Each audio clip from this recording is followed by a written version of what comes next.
minu tütre teismeeast, kui käisid ringi mingisugused kaustikud ja siis seal oli iga lehekülje peal oli küsimus, kas sulle meeldib see, kas sulle meeldib see, kas sulle meeldib see. Ja vastused olid ei ja jaa. Ja seal oli ikka palju küsimusi ja üks oli, kas sulle meeldivad luuletused.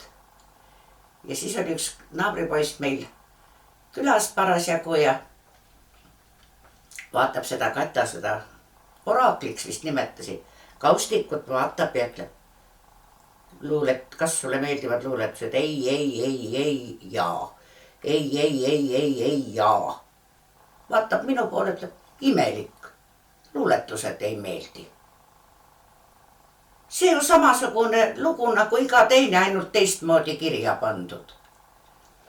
Ja nii ma mõtlesingi, et ma jutustan teile neid teistmoodi kirja pandud lugusid.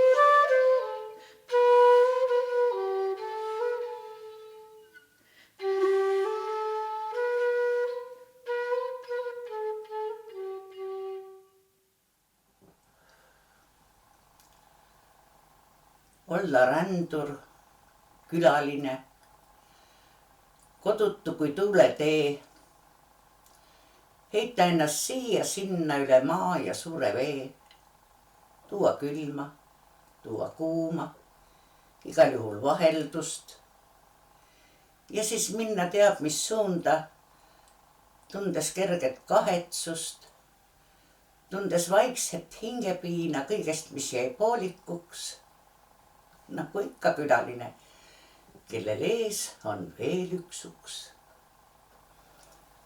Tere! Elan siin juba päevi kahekesi kaameraga ja imestan, et ma varem pole selle kirjandusliku kolmapäeva idee peale tulnud. Ja see, et ma siin niimoodi õitsen, nagu hiidlane ütleb, õitsen siin, sellele ma olen tänu Arno Kuusele, kes on Hiiumaalt üle maa ja suure vee, kes tõi mulle kohale kaamera ja õpetas nuppe vajutama, mida ma reeglina valesti vajutan, sest minu jaoks on punane on keelav ja roheline on lubav.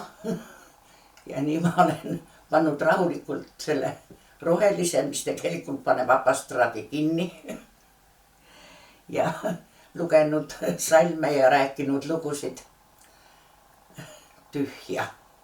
Anno Kuusk tõi kaamera, Eret Kuusk hakkab seda üüratud materjali, mida on siin juba päevi salvestanud see masin, monteerima ja ega minul ka kerge ei ole. Sellepärast, et ma olen ilmselt kõige vanem, kes selle kolmapäeva on ette võtnud. Kuigi ma ei saa päris kindel olla. Ja muusikaga siis sekundeerib Krista Tsitra. Tegelikult peaks ta peaosas olema.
olulised asjad kaovad meelest, ümber vohab ebaolulism, olulised mõisted kaovad keelest, asemele tuleb russitsism, hulgi hulgub iidset anglosaksi, TV kaudu fenniseerume, meie luulet mõistab iga japski, orienti orienteerume, järjest uusi laene läheb moodi, oma emakeelt ka mina rikastan, laulu lõpetan ja lähen poodi, hüüdes kodustele lõbusalt pakaa. See oli siis lapselaul emale, oli ta pealkiri. Järgmine luuletus on Oma õnne seppade laul. See sai kirjutatud sügaval nõukogude ajal, kui ma juhtusin raadiost kuulma Ellen Niiduga ühte intervjuud, kus ta sisuliselt, kuid väga delikaatselt võttis tagasi oma luuletuse Õnn on inimese enda teha sünnib tema mõtetest ja teos. Ja Ellen rääkis umbes niimoodi, et kui ma oleks teadnud, et seda hakkavad kõik lastekoorid laulma laulupidudel, ma olin väga noor ja tõesti siiralt uskusin, et inimene võib ise teha oma õnne ja nüüd ma olen juba targemaks saanud ja ma olen aru saanud, et ega kõik ei ole nii inimesest endast siin elus. Ja mul hakkas Ellenist nii kahju, et ma kirjutasin oma õnneseppadest.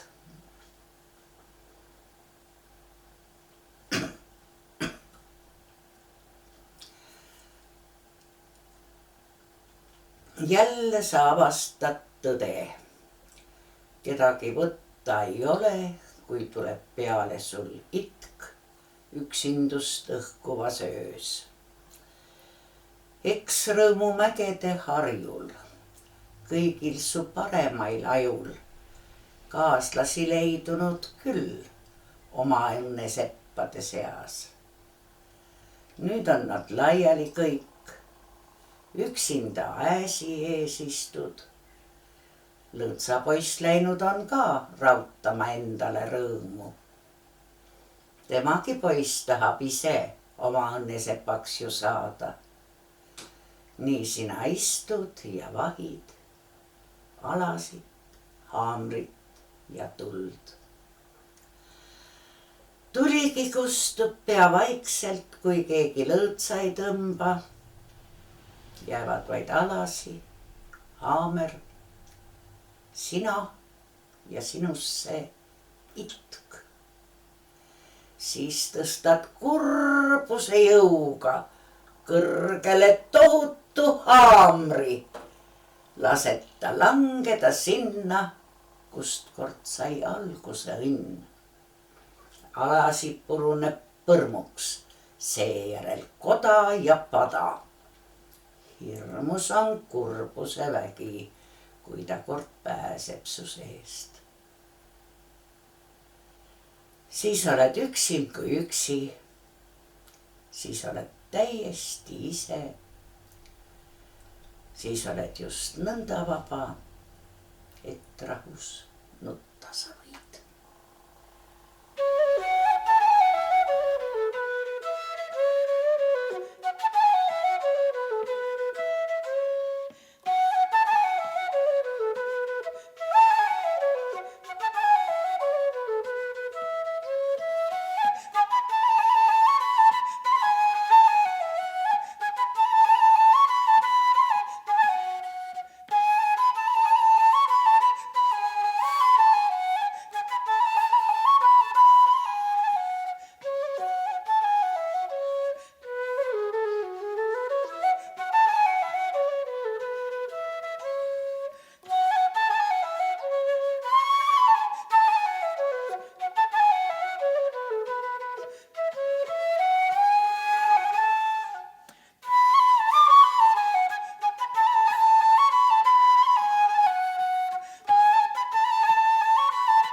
Hiljaaegu käis ühest kirjandussaatest läbi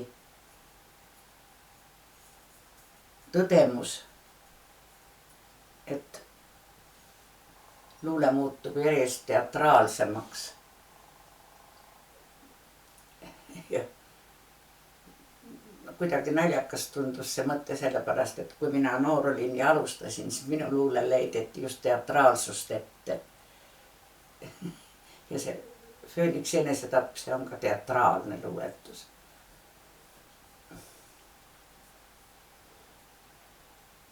Jumalast saadetud püha mees tuli ja tõmbas eesriide eest. Lava peal reas olid kõik minu nukud, kõik minu lapse ja muinasjutud, kõik minu haldjad, kääbikud, kollid, targad printsessid, Ivanuškad lollid, kõik vaeste hütid ja uhked paleed, prints valgel hobusel, tõeline mees. Jumalast saadetud püha mees tuli ja kõneles nii minu ees. Elus ei ole nii kunagi olnud, mitte üks prints pole kunagi tulnud. Välja on mõeldud kõik kääbikud, kollid, targad printsessid, neid usuvad lollid. Kes sündis hütis, ei sure palees, küürakat naist kosib küürakas mees. Jumalast saadetud püha mees süütas siis lõkke mu hurtsiku ees. Üheskoos kandsime sinna kõik nukud, headuse võidud ja kurjuse hukud, nõiduse võimu ja haldjate abi, välgu sees hävatas kellegi kabi ja selles jubedas pragisemises nägime, prints sõitis lõkkesse ise. Jumalast saadetud püha mees mõnuleb veel lõkke lõõmava ees. Nii, nüüd on puhtad su mõte ja meeled. Hing on kui viiul, kuid puuduvad keeled. Vaim on kui vaha, kuid voolijad pole. Ihu on täius, kuid täius on kole. Et kaoks me vahelt ka viimane müür, murran su selgroo, et tekiks sul küür.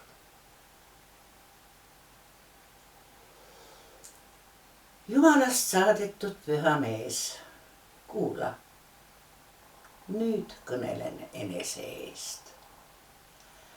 Vabana kõigest, ka enesest vaba. Hing aina elab, su kõrvad ei taba. Vaim võtab vormi, kuid sina ei näe. Kiiresti sulab ta kuumuse käes. Seljale on sirgeks ja viimsena lähen sinna, kus tulega kohtuvad tähed. Jumalast saadetud püha mees, jää siia elama minugi eest.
Puškinil on muinasjutt kalamehest ja kalakesest.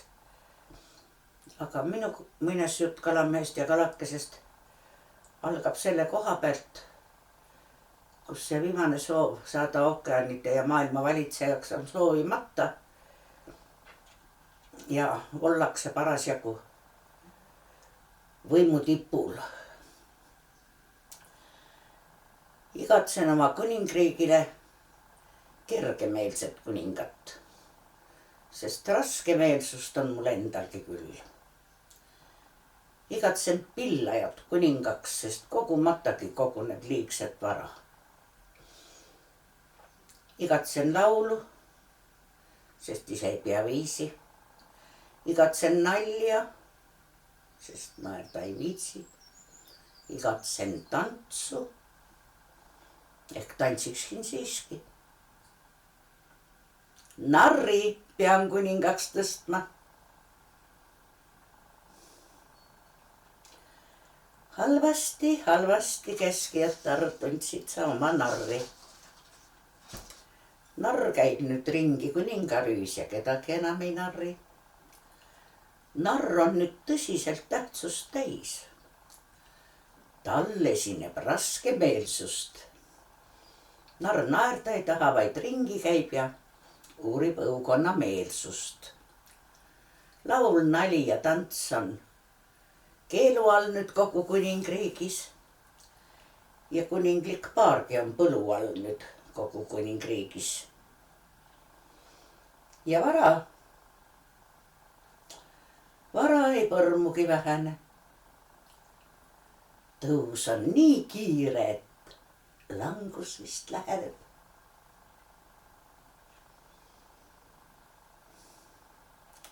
Nüüd ma siis hommikul ärgates enam ei suitseta voodis. Nüüd ma siis hommikul ärgates enam ei kohvita voodis.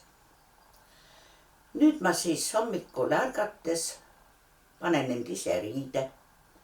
Teenijaid pole, kokkuhoid ja nendega enam ma üldse ei riidle. Enam ma päeva kuludes üldse veinikeldri ei lähe, sest vein vaadist vähemaks kuludes võib kergesti hakata pähe. Üldse elades kuningast narriga pole ma enam kui mina.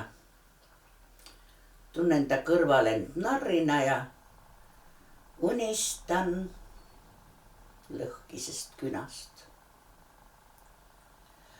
Kord nooruses, mäletan harduses, on mul üks seisuke olnud. Siis tulid need lossid ja jõukus ja muu, mis ahnusest ikka on tulnud. Ja siis, kui kõik oli olemas, tuli mure must valgus mu pääle ja siis oma pääsemislootused nagu narr panin narri pääle. Kuid narr oma südames kuningas oli nii nagu iga mees. Ta enese teostas ja nõnda vist oleks teinud küll iga mees. Ja minu võim kahanes väikeseks, mis enesest pole ju vähe. Ainult lõhkine küna mu noorusest mul kuidagi meelest ei lähe. Nüüd ma ootan siis haldjat või kedagi, kes oleks mu vastu hea. Sest minagi kunagi enese tagasi teostama pean. Hurraa! Käib riigis mäss ja möll. On rahvas tõusnud üles.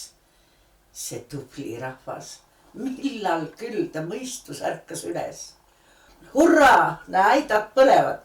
Peasüti plautsis tall ja esimesed mässajad on juba lossi all.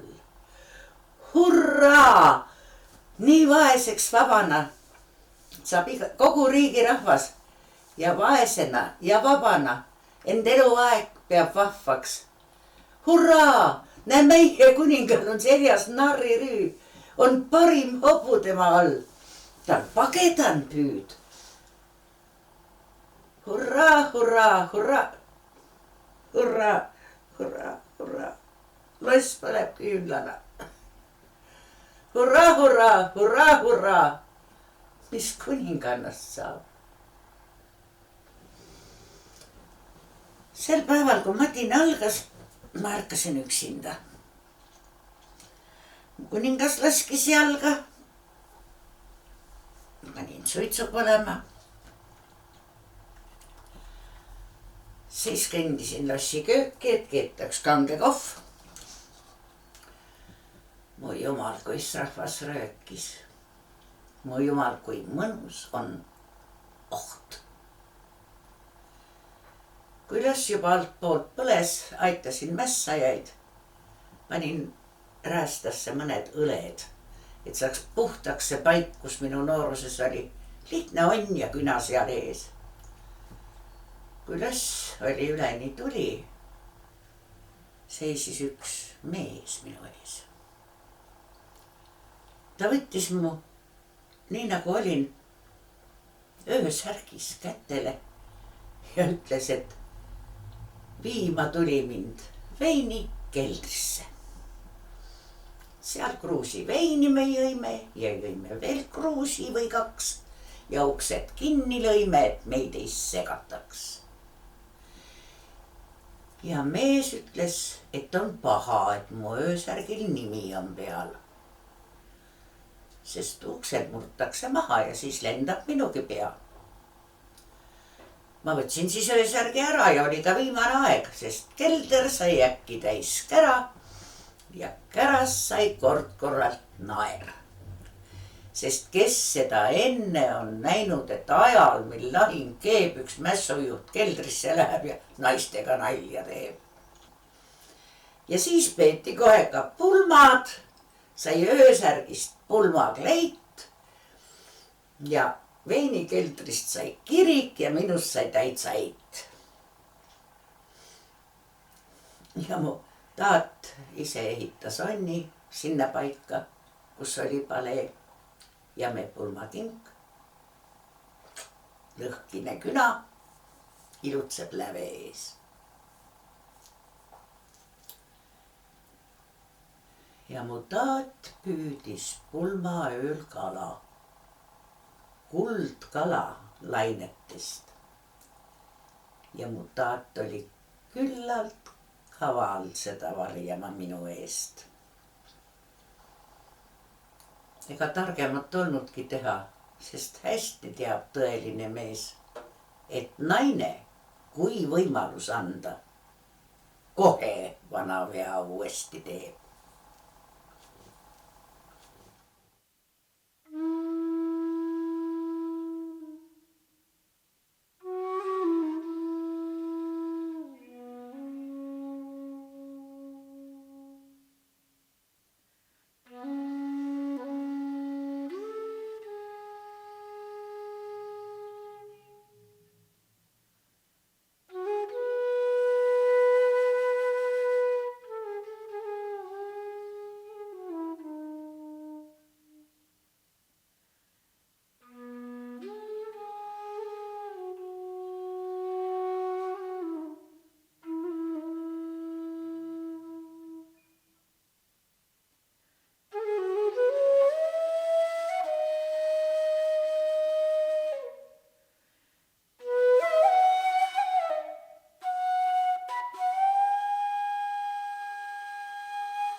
Järgmise ballaadiga sobib Sinine, sest tegu on merelise looga. See on kirjutatud küll kodus, aga idee on pärit Sarnaki laiult, kus mul õnnestus käia küll üksi, küll koos lastega. Ja ajendatud on ta ühest fotost, mille mu poja isa, Tiit Niiler, oli teinud Sarnaki laiul, kus poiss oli, kahjuks ma ei leia üles praegu, see tasuks näidata täiesti. Nõukogude naises ilmus see pilt ka. Poiss oli täpselt niimoodi mere ääres pööbu püsti. Porgand paljas. Ta on hästi hea fotograaf ka. Elupäevad olnud. Ja siis algselt ta pealkiri oli Ballaad vabadusest. Aga siis, kuna Nõukogude Liidus oli niigi vabadust üle aru, siis see nagu toimetusele ei meeldinud. Ja siis sai pandud viide juurde, et mõeldud on naise vabadust.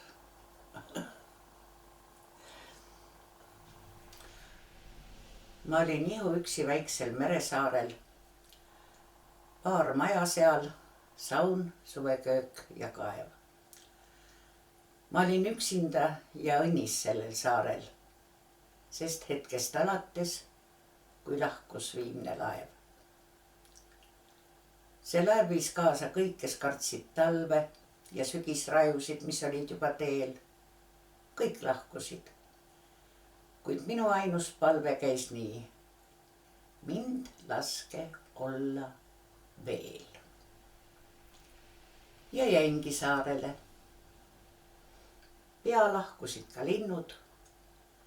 Pihl punas vaid ja kolletasid puud. Ma kordagi ei meenutanud linnu, kust peale tükkivalt ei tervitusi tuul. Mul igast aknast vastu vaatas meri. Kord tormis möllav, siis taas tüün ja vaik. Ta rütmidega kaasa tuksus veri. See oli vabaduse, rahu sünnipaik. Paat poleks saanud märkamatult tulla. Liig lage oli meri ümber maa. Ma lasksin endal himudeta olla. Ei ole soove sel, kes kõike saab. Siis tuli esimene sügismaru.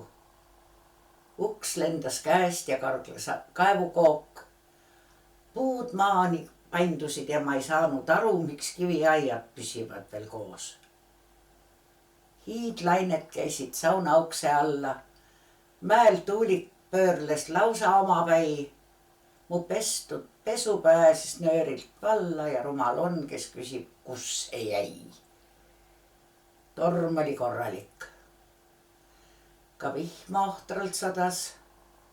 Truuks rohelusele jäid ainult okaspuud.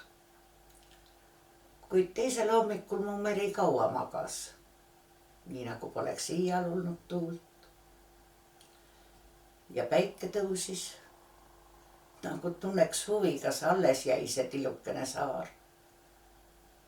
Sest päevast algas vananaiste suvi. Üks suvi veel, kui suvi otsa saab. Ma pärast lõunal läksin mereranda, et läbi käia maa ja merejoon. Käes kott, et võtta, mis on merel anda, sest torm on ikka miskit kraami toonud. Ma leidsin võrgupoisid, päästerõnga, häätüki võrku, sobib nõustikuks, teistmaise kohvipurgi, kaaspealnõrgalt ja surnunukilt loomaluustiku. Ja hulga teisemaiseid kilekotte ja võrgutäie plastmasspudeleid hea jupi roostetanud ankru kette ja siis seal ees. No see on alles leid. Üks jalg veel vees ja teine rannaliival. Peab lainte säbrus pidu väike mees, lapsaastane. Kust on ta saanud siia? Nii kartmatu maa, mere, taeva ees. Nii paljas nagu siis, kui ilma sündis ja tuules turitamas juuksetutt. Kas ujus siia ta või lendas, kõndis? Mil kombel mööda läks tast kindel hukk? Ma kartsin selle lapse juurde minna. Ta keskendunult mängis merega, peost kivikesi aina loopis sinna, kui oleksid nad ühe verega. Laps polnud külma võetud, hirmul, väsind. Laps rannalaina kilkas, trallitas. Ma ligi astusin. Ja siis üks väike käsi mind väga tuttavlikult kallistas. Ta ütles emme, ütles Anna, Anna.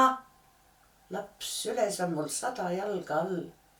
Ma väga hellalt tares seda kannan ja juba ongi ta mu teki all. Ja uinub. Nagu ikka uinutakse, kui mängupäev on vesitav ja pikk. Nüüd kooldun, küsides ma üle leitud lapse.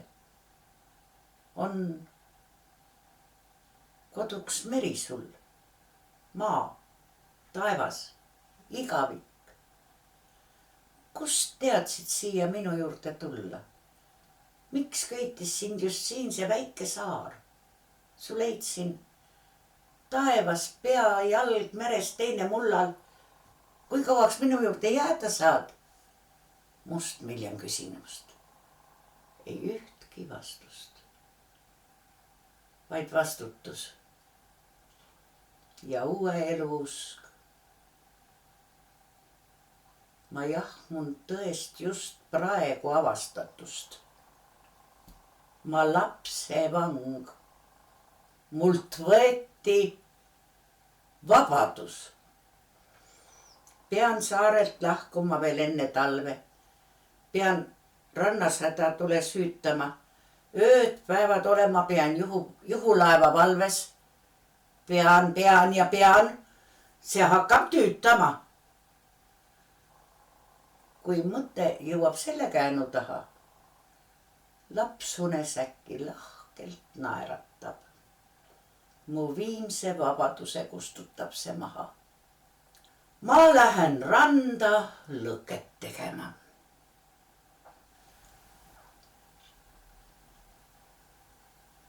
Hiiumaa ümber on laidusid, rahusid ja karesid.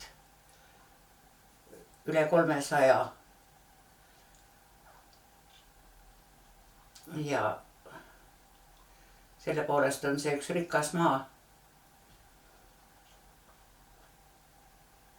Ja ma lähen nüüd mõttes Saarnaki laiule, sest Saarnaki laiul sain mina tuttavaks Jaakuga. Jaak hakkas käima laidudel juba keskkoolipoisina Fred Jüssi poistega koos.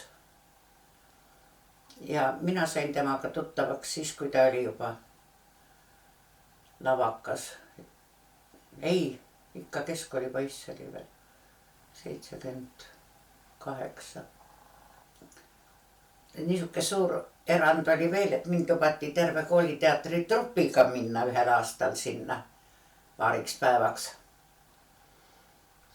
Ja siis me ootasime tagasi paati. Ja ma pole elu sees nii paksu udu näinud, et inimene läheb vette 2 meetrit ja enam ei ole. See oli täiesti meeletu ja siis me olime seal kalda peal ja ootasime, mille auto ära läheb. Kalmer Tenno saade viisi, et oli ükskord olnud lennujaamas ja käis Hiiumaal esinemas. Ja õhtuks pidi olema Võrus, aga udu oli ja ei saanud minna. Ja siis läks lennujaama ja lennuk ei lennanud ja siis ta oli käinud iga natukese aja tagant jälle küsimas sealt kassast ikka, et öelge palun, mis kell udu ära läheb. Öelge, mis kell udu ära läheb. No vot, ja meie istusime ka seal kalda peal ja ootasime, mis kell udu ära läheb ja paat meile järele tuleb. Ja siis, kui me lõpuks olime sealt pääsenud ja kui ma jälle kodus olin, siis ma kirjutasin selle lühikese luuletuse, mille pealkiri ongi Saarnak udu. Solvumise servapäeval, aastuse äärel, uttu hajub meie hääl ja me siit ei pääse. Ümberringi udulaam, pole mõtet sõuda. Liiga kaugel suurem saar, et võiks sinna jõuda. Istub väike inimkild saarel künka otsas. Äkki siis, kui udu kaob, juba ilm on otsas.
Miks ma seda teen nüüd juba väikese hilinemisega? Siin on üks põhjustest see, et ma juhtusin kuulma, õigemini Maria Klenska helistas mulle, ütles, et kas sa kuulad Klassikaraadiot, et sa hakkad seal varsti luuletust lugema. Ja panin ruttu klassika, ta küsis veel peenemalt, ta küsis, mis raadiot sa kuulad, ma ütlesin Vikrit ja klassikat, et mis siis. Pane ruttu klassikasse. No ja siis panin ja siis ma kuulsin, kui hirmsa tite häälega ma seal lugesin ja no ühesõnaga 1982 mingi salvestus oli. Mul hakkas ääretult piinlik ja ma mõtlesin, ma teen nüüd vigade paranduse, nüüd ma olen ju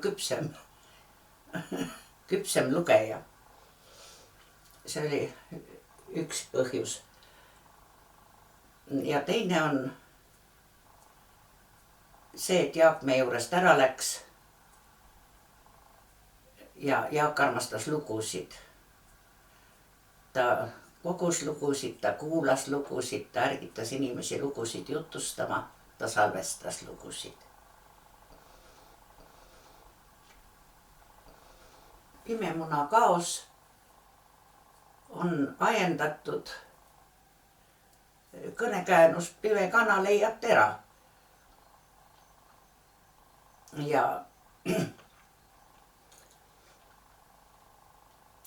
minu meelest olid nõuka ajal kõik kannad pimedad.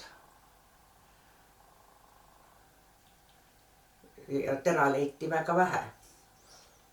Nagu näiteks Molotov-Ribbentropi pakt ja muud terad.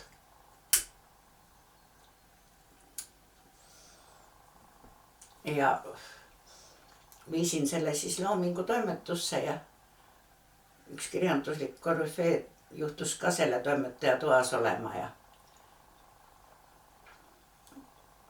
vaatab seda pealkirja, ütleb Pimemuna kaos, niisugust asja ei ole olemas. Ja ei ilmunudki. Aga võib-olla oli ka teisi põhjuseid, miks ta ei ilmunud.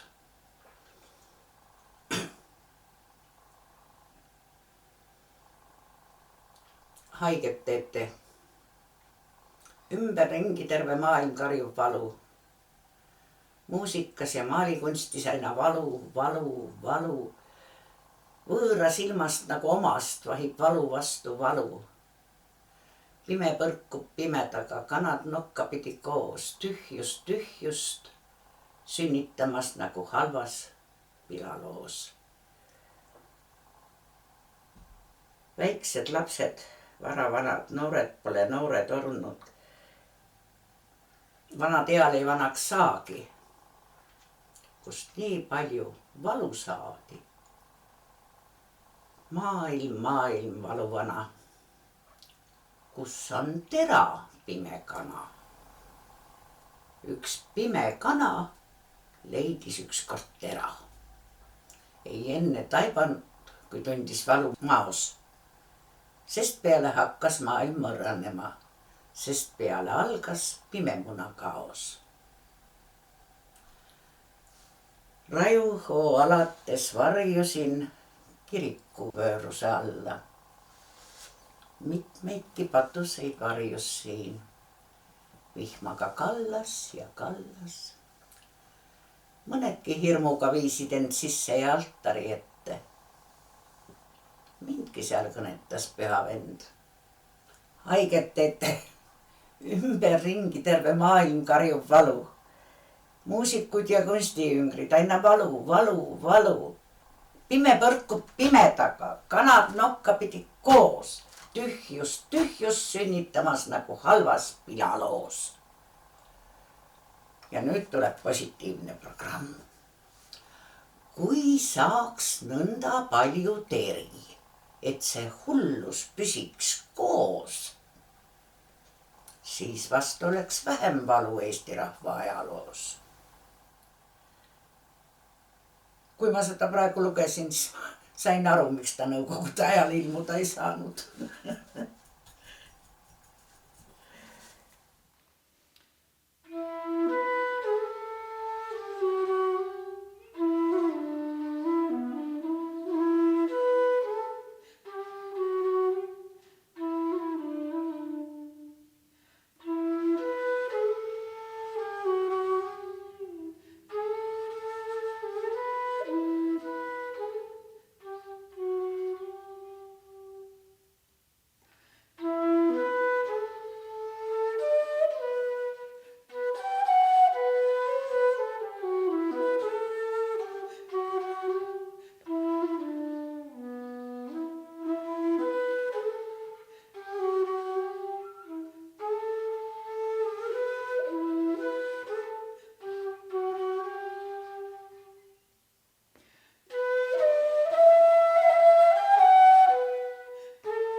sel ajal, kui meil olid saiad veel kõrbedad ja kopsakad, kui kapsalehed olid laiad ja naised hästi lapsakad, kui mulgid kandsid musta vammust, kui köstrilehm läks lõhki rammust, kui kurni viskas iga naakman ja juturaamatuid müüs laakman, kui rasvast läikisid veel koid, pannkoogid, kraed ja kardavoid. Sel ajal palju riiet rikkus üks väike rätsepp. Paraku ta unistama tikkus teatrist. Jumal paraku, mis imelikke käiseid õlgu, mis püha põlemist ja põlgu ta lambivalgel kasinal kõik õmbles kokku masinal. Siis, võites endas argust häbi ja vastu oksa tavale, läks rätsepp nõela silmast läbi. Ta pääses näitelavale. Ta oli noor, ta oli sirge, tas oli ägedust ja kirge. Ta luges, õppis päevatööd. Võib-olla liiga laialt voolas, võib-olla rängalt üle soolas ja tegi ainult kirvetööd. Siis korraga kõik nagu puitus, kõik oli hall ja õhuke. Ta muutus kambameheks, luitus ja väike kumer kõhuke tal kasvas ette. Juba vajas ta tetrid ei teab mismoodi, kuid väikses luberikus majas läks tihti näljasena voodi noor naine. Pihal näraks sall ja süles laps kui naksu trall. Suur keha vispenites pooksis, kuid vaimult väetike ja kehv see naine kambrist kambri jooksis, pääs ruuduline siidile. Tömpninakene rõõmsalt kirtsus, ta aina siristas ja sirtsus. Ta suudles tütrekese päkki, ta kärbsid liimilt lahti aitas. Ta võivõõraid lapsi paitas, ta ikka naeratas, kuid äkki arseenikuga lõpetas. Last poputas ja õpetas leskisa. Jah, ta pildus kiir veel mõnikord, kui mängis liiri. Kuid kahjuks polnud sama eht ka Mogrimärt või Viibeleht. Kuid mida kasvatusest teadis me kaunis hing ja elumees. Ta istus väikse voodi ees, aeg-ajalt lapse linte seadis ja süda nukker, silmis vesi. Tal pikki monolooge luges ja teda plekist vannis pesi. Laps oli kerge nagu agan, ta ilu pilku lummutas. Kuid mingi kurikaval pagan ses hinges rõõmu summutas. Ta lokkis juukseid kuumal kahvlil ja joonistada meeldis tahvlil tal piiki keskelt kitsaid kehi ja suurte vuntsidega mehi. Kesktütar lapsi koolipingist ta oma tuju talitses, kuid poiste käratsevas ringis me väike nenni valitses. Uus lemmik talle nalja tegi nii neljapäevast reedeni ja nagu paha vaim lõi segi ta mängumuru edeni. Siis tulid hoopis teised tuuled,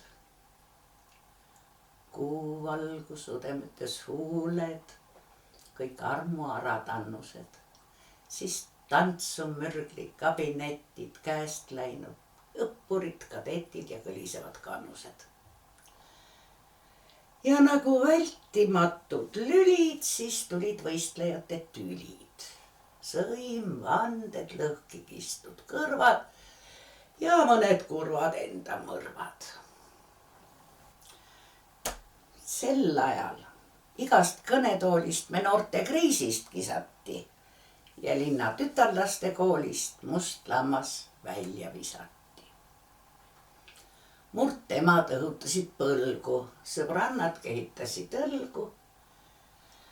Nii äkki elu nägu muutus. Vaen teda külma käega puutus. Kuid nähes naiste silmis nooli, kõrkjoon ta huuli palistas.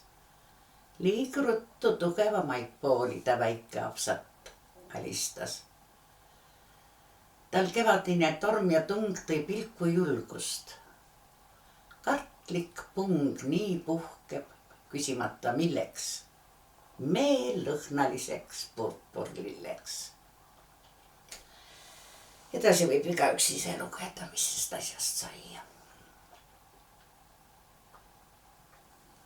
Maria Underiga ma muidugi isiklikult kohtunud ei ole. Sest tema teatavasti ju emigreerus koos Hudsoniga Rootsi. Küll aga olen ma teda lugenud palju.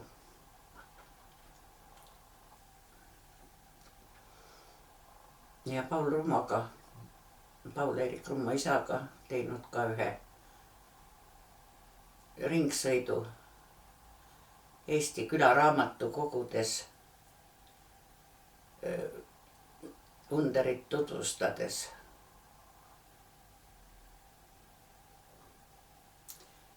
Kelle on need hallid veised? Polegi just nagu teised. Meie karja said nad kust. Nende kõrval kasvud taha sileduselt jäävad maha meie joonik, meie must.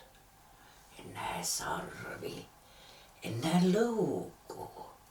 Küllap hääd nad piimatõugu, udarad jumaani vast. Peremees noor imestelles silmitsedes karjas selles. Kaasas pole karjalast. Pole kaua kaeda vaja. Liival lamab paimendaja, kõrval leivakott ja lass. Kummardab mees üle leiu. Hõri õpiga, virgu neiu, sinu kari kadumas. Tüdruk pühkis silmist une ning kui varahommikune meri sinas vastu neist. Nõnda loitis nende roheetsest noormees kohkus kohe. Sellist vaadet polnud teist. Päev ju vaarub õhtu varjus, kust sa pärit kaunis kaurius? Kõnele, kust siia said? Oh, mind kaua vist ma magan. Olen kaugelt vete tagant, otsiskelin maranaid. Päev ju vaarub, öö ju tuleb. Pimedus kõik majad suleb. Avat üks vaid sulle paoks. Sääl vaat, kus need noored kased. Ja mu laudas leidub aset sinu sinikarja jaoks. Mehel endine kõik lakkas. Silmapilk meil hoidma hakkas, armastama hakkas tend võõrast, kes on tulu alust, jättest mõrris ja naabertalust, hellemalt kui kaksikvend. See nüüd kõndis noorikuna põsilõhetuse puna, oli õrn ja häbelik. Talitada karjad kahed kõndis toa ja lauda vahet pikameelne, läbelik. Juba saadik pulmaõllest õnnistust ta puistas põllest. Karjakasv ja piimaand jätsid varju kogu valla. Kõik sai nagu õnne alla, millel käeda külge pand. Piimakeldris pütte virnus, võida käe all keerles kirnus kollasem kui tukatid. Aga naabrid pahetasid, sõnadega kahetasid. Mõttes teda hukatid. Ei need sinihallid veised, ei need ole nagu teised. Kaevat kahtlustuste kaev. Ja siis kõrval kõige kasu, kõige õnne võttis asu mehe hinges vahel vaev. Naine nõnda virk ja hoolik. Aga miski nagu poolik, Kaunis küll, kuid kesta, kust? Tahtis täitsa püüda lindu ja siis võttis südame rindu, poetas hellalt küsimust. Vaata, naine, käin kui pime. Kõik mu ümber näib kui ime. Veidi nagu jubesest. Ammu kui me ühtusime, aga ma ei tea su nime. Võta ümbert kord see kest. Kas ma pole sinu meele järele? Miks oma keele ässitad mu kallale? Nõnda oma armupaela, mille pannud mulle kaela, lased sõber vallale, siis mul pole enam püsi. Sellepärast ära küsi, kahetsed. Ei, kui võtad endalt katte, räägid esivanemate soost, see enam liidab meid. Võta kanda siis see koorem. Ahti lastest kõige noorem olen. Olen merineid. Mingit võõrastust ja viha tundes päästis oma piha uinunud mehe kaenla alt. Nobedalt siis tõstis sääre üle selle sängi ääre, kus ta kate langes talt. Mingi mälestus lõi põue, avas ukse, jooksis õue, rutus palmimata juust, hüüdis vaikselt vissi ja siis astus tasapisi, tasa hilju kopli suust.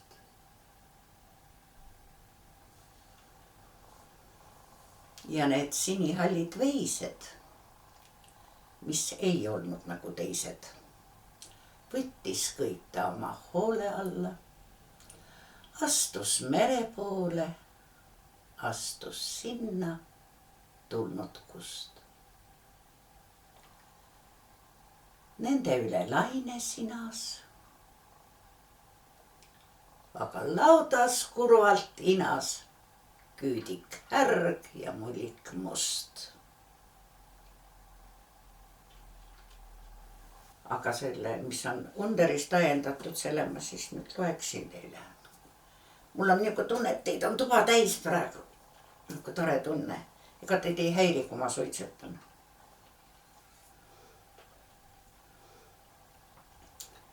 Libahundiks läheb ainult see, kelle kõrval süvaunne õhtul vajub mees. Libahundiks läheb see, kel pole karta surma ja ta ainult meeleheitest nõrku maha murrab. Naine pandi seina poole sängi, kuid ta hoolimata kõigest julma mängu mängis.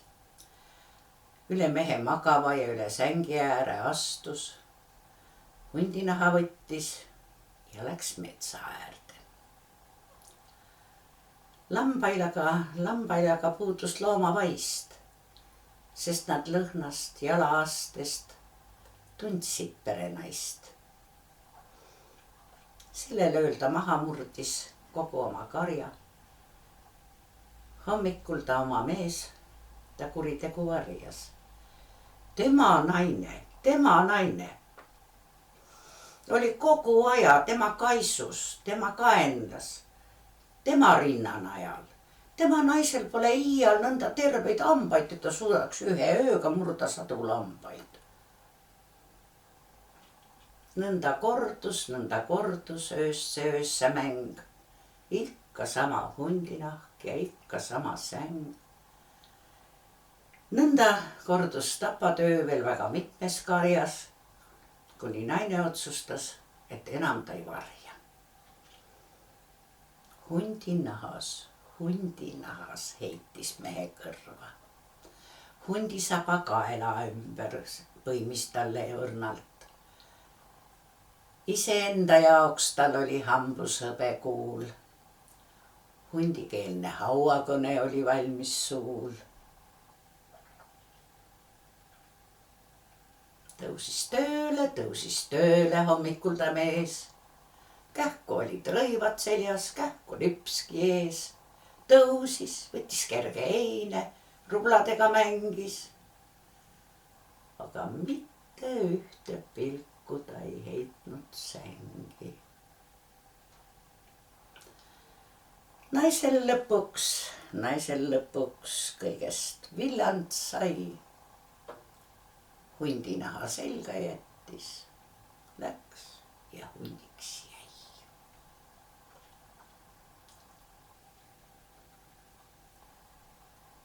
No ja kuna minu need puberteedi ja noreja lugemised olid eepilist laadi, siis mul on kogu aeg niisugune tunne, et ka lühike luuletus peab lugu olema. Võib-olla see ongi see mõjutus, et kõik on nagu lood. Ja isegi sutsakad, mis on ju väga lühikesed. Nende taga on ikkagi lood ja need lood võib ju igaüks ise luua, ise juurde mõelda.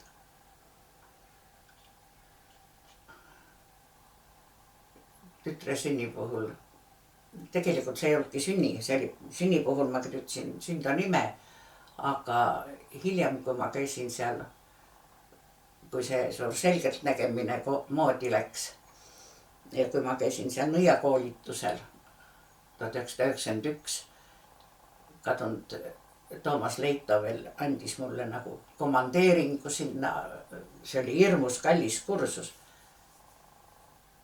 See ekstrasensside koolitus, nii et ma olen paberitega nõid.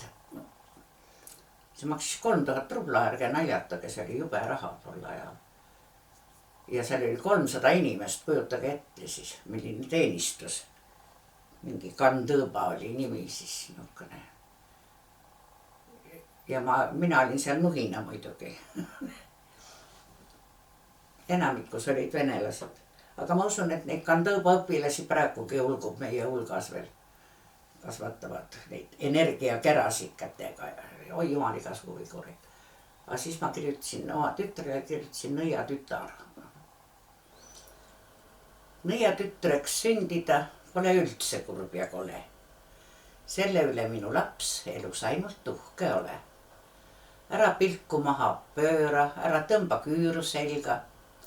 Igat sorti mõnitajail naeratades näkku sülga. Ja kui vahel vastu vidust õhtu asendumistööga on sul indu, on sul tahtmist, viin sind kurssi oma tööga. Nõiatöö on väga raske, raskem kui mis tahes amet. Teadma pead, kui sõita luu all, kui on libe taevasamet. Õppima pead kõrbeliivast välja meelitama oja, uhkeks lossiks suutma muuta, hea kuid vaese mehe koja. Alpide ja abalastega tuleb õiendada arved, mõnelt südamlikult tobult võtta teenimatud sarved. Tööd on palju, küll sa õpid minu kõrval kõike tehes. Ja kui minust mööda lähed, muudad rahaks lepalehed. Nõiatütreks sündida pole tõesti kurb ja kole. Selle üle minu laps elus ainult uhke ole. Ülikute peeni lapsi ära kadesta sa iial. Õnnelikud pole needki, kellel kõike on, kuid liialt. Liiga libedal parketil tihti libastuvad nemad. Liiga suurtes häärperites üles ei leia ema. Liiga pehmeis sulepadjus lebades ei tule uni ja nad tihti ei tea ise, mis neid vaevab hommikuni. Nende elu pole kerge, sest nad peavad kandma krooni. Aga sina, minu ainus pärit kord, mu oreooli. Seda pole vaja kanda, sest see kannab ennast ise. läbi tule, läbi vee ja läbi suure vaikimise. Sest mu oreool on tehtud ühest väiksest salaimest, mida ei tea mitte keegi, kaasa arvatud ma ise. Elu nimel minu laps tulevikus uhke ole. Nõiatütreks sündida igale ei antud ole. Niisugune väljend, et kes ei ole meie poolt, on meie vastu. See pärinevad juba piibliaegadest. Aga marksistid lisasid sinna juurde erapooletud hukkuvad. Nii et kes ei ole meie poolt, on meie vastu ja erapooletud hukkuvad. Ja siis ma hakkasin selle teema üle mõtlema. Aga et kui hukkuvad, siis olgu see vähemalt lõbus. Ja teine ajend selle ballaadi jaoks oli lapsepõlves ringelnud. Vist mõistatus oli siis, et kuhu istub inimene, kes istub kahe tooli vahele? No, põrandale.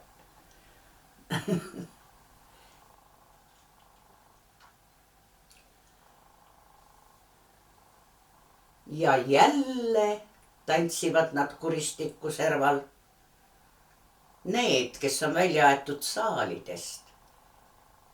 Nad jälle joovad viina ämbri servast. Nad joonud pole eal pokaalidest. Taas pööbel pidu peab, et unustada ennast, et heita endalt päritolu vari. Pea härmas vend ei eraldanud vennast. Neid kukub kaduvikku, karja järel kari. Ma langetan binokli, tõstan klaasi. Pilt Kaljuserval hirmu sisendab.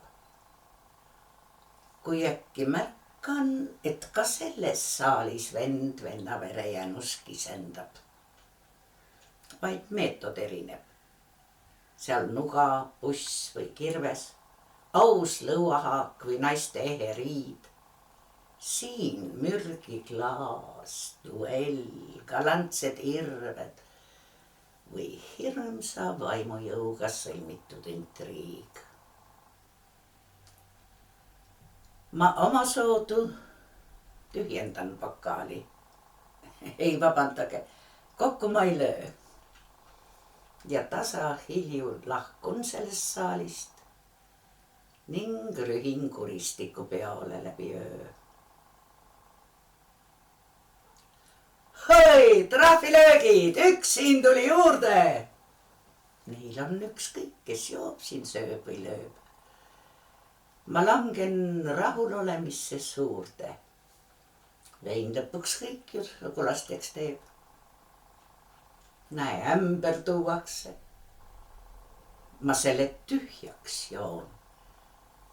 Võib-olla kohtan siis siin oma venda. Või aga ei, siis veiniohvri toon ma lootuses, et leian iseenda. Ma hoian ämbrit käes. Kuid juba enne joomist ma tunnen ihus hinges ebamaiset hurma. Vaim vägistatu pärast ristipoomist saab teate sealt poolt. Sured enne surma. Ma tõstan ämbri suule.